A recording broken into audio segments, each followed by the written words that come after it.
ముందుగా అందరికీ జాతీయ వాటర్ శుభాకాంక్షలు. అసలు ఈ ఓటర్ దినోత్సవాన్ని అసలు ఎందుకు జరుపుకుంటారు అనేది చూసుకుంటే కనుక మనది ప్రజాస్వామ్య పద్ధతి కదా. ప్రజాస్వామ్యం అంటే ఏంటి?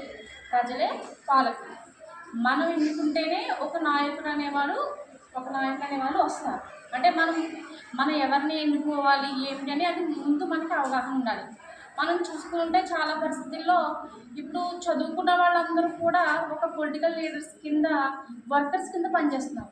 ఆ పరిస్థితి ఎందుకు వచ్చిందని కూడా మనం ఒకసారి ఆలోచించాలి. ఎందుకు అంటే మనం ఓటు వేసేటప్పుడు అసలు ఎవరికి వేస్తాము, వాళ్ళు సరిగా పరిపాలించగలరా లేదా, వాళ్ళకి ఏమైనా అవగాహన ఉందా, కనీసం మినిమం అసలు ఎడ్యుకేషన్ ఉందా లేదా అనే అవగాహన మనకి లేదు. ఫస్ట్ వాళ్ళకు ఉందా లేదని తర్వాత సంగతి. అసలు మనకి ఆలోచన లేదు. అసలు వాళ్ళు ఎడ్యుకేటెడా కాదా, వాళ్ళకి ఏమాత్రం నాలెడ్జ్ ఉంది రాష్ట్రం పట్ల, పరిపాలన పట్ల, ఇక్కడ ఉన్నటువంటి ప్రాంతాల పట్ల